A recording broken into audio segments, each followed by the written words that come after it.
بسم اللہ الرحمن الرحیم۔ آج ہم فارسی کی دوسری کتاب کے 42ویں سبق کو پڑھیں گے۔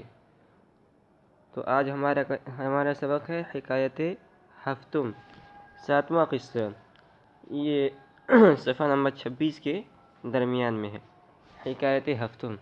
تو ہم سبق شروع کرتے ہیں۔ تو کہتے ہیں یکے از صالحہ بخواب دید۔ تو صالحہ، یہ صالح کی جمع ہے نیک شخص۔ یکی از صالحہ بخواب دید بادشاہی را در بہشت۔ تو ایک نیک شخص نے، ایک نیک آدمی نے بخواب دید، خواب میں دیکھا، بادشاہی را در بہشت۔ تو بادشاہ کے معنی بادشاہ، اسی سے نکرہ ہے، بادشاہ ہے، ایک بادشاہ۔ بادشاہی را در بہشت کہ ایک بادشاہ جنت میں ہے، و پارسائی را در دوزخ اور ایک عابد دوزخ میں۔ تو پارسا کے معنی آتے ہیں نیک آدمی، پاک باز آدمی، عبادت کرنے والا آدمی۔ تو ایک آدمی نے دیکھا خواب میں کہ ایک بادشاہ جنت میں ٹہل رہا ہے اور ایک عابد ہے دوزخ میں جل رہا ہے، حالانکہ واقعہ اس کے خلاف ہونا چاہیے، اس لیے کہ بادشاہ لوگ عموماً ظالم ہوتے ہیں اور ان سے ظلم سرزد ہو ہی جاتا ہے، تو ان کو دوزخ میں ہونا چاہیے، اور عابد لوگ اللہ کی عبادت میں مشغول رہتے ہیں تو ان کو جنت میں ہونا چاہیے، لیکن معاملہ اس کا الٹا تھا۔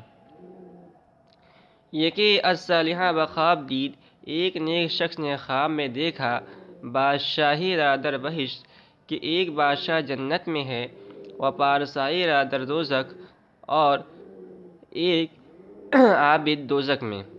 پرسید، تو اس نے پوچھا کہ موجب درجات این چیست؟ تو موجب کے معنی سبب، اور درجات یہ درجتن کی جمع ہے بلند مرتبہ، اور چیست کیا ہے؟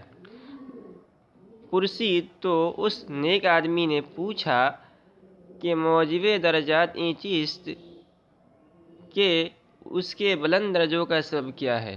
بادشاہ کے موجب درجات این چیز، بادشاہ کے بلند درجوں کا سبب کیا ہے؟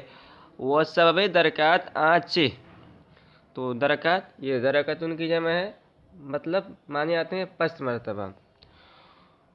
وہ موجب و سبب درکات آنچے، اور اس عابد، اس میں اشارہ عابد کی طرف، اور اس کے برے درجوں کا کیا سبب ہے؟ اس عابد کے برے درجوں کا کیا سبب ہے؟ اس نے پوچھا کہ من بخلاف این ہم پنداشتم، کہ من بخلاف این ہم پنداشتم، کہ کیونکہ میں تو اس کے خلاف سمجھ رہا تھا، پنداشتم سمجھ رہا تھا، میں اس کے خلاف سمجھ رہا تھا کہ عابد جنت میں ہوگا اور بادشاہ دوزخ میں ہوگا۔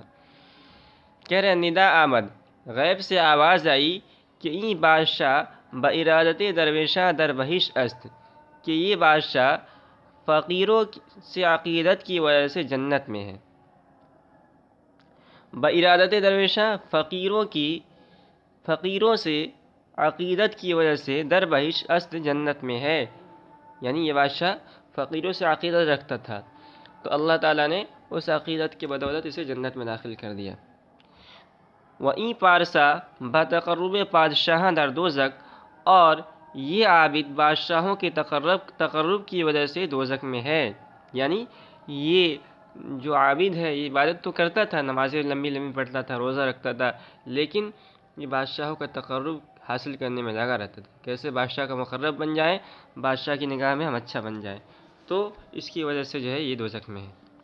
قطعہ، تو یہ قطعہ ہے، اس کے اندر بھی اسی طرف اشارہ ہے کہ اخلاص کے ساتھ کام کرنا چاہیے، تبھی اللہ تعالیٰ کے دربار میں اعمال مقبول ہوتے ہیں اور نجات حاصل ہوتی ہے۔ دلقت، تو یہ دلقت ہے، تو دلقت کے معنی آتے ہیں، دلق کے معنی آتے ہیں گدڑی، اور تا ضمیر ہے۔ دلقت بچہ کار آید و تسبیح و مرقع، مرقع کہتے ہیں وہ کپڑا جس میں پیون لگا ہوا ہو۔ تو اس زمانے میں جو عابد اور زاہد لوگ ہوتے ہیں ان کی نشانی ہوتی تھی کہ وہ پیون لگے ہوئے کپڑا پہنتے تھے اور گدڑی کمبل اوڑے رہتے تھے اور کلاه برقی، نیچے آ رہا ہے کلاه برقی پہنے رہتے تھے۔ تو کہہ رہے ہیں کہ اگر تیرے بدن پر یہ سارے نیک عابد زاہد لوگوں کی نشانی ہے لیکن تیرا عمل برا ہے تو یہ ساری چیز نجات کا باعث نہیں بنے گی جب تک عمل درست نہ ہو۔ دلقت بچے کار آید تسبیح و مرقع، تیری کملی اور تسبیح اور گلڑی کس کام آئے گی، خود را از عملہائے نکو ہیدہ۔ تو عمل کی جمع عملہ اور نکو ہیدہ اسی کی صفت ہے۔ عملہائے نکو ہیدہ کا ترجمہ کریں گے برے کاموں سے۔ خود را تو اپنے کو ز عملہائے نکو ہیدہ بری دار، برے کاموں سے بچا۔ حاجت بکلاه برکی داشتند نیست، تو کلاه برکی یہ ایک ٹوپی ہے، تو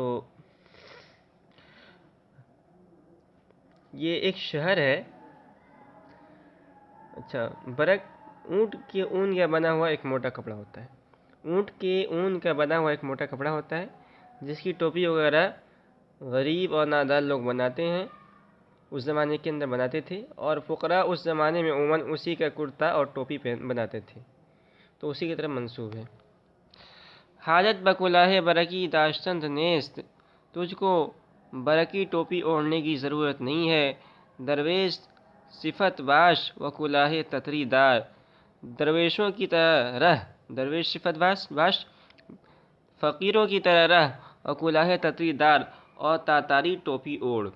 تو یہ تتری، یہ تاتاری کا مخفف ہے، اور ملک ترکستان کا ایک علاقہ ہے تاتار، تو اس زمانے میں تاتاری ٹوپی جو ہے سپاہی لوگ اوڑھا کرتے تھے، کیونکہ تاتاریوں کی ٹوپی قیمتی ہوا کرتی تھی۔ تو کہنے کا مطلب یہ ہے کہ آدمی اگر نیک عمل کرے گا تو چاہے اس کا لباس جیسا بھی ہو وہ اللہ کے دربار میں مقبول ہوگا۔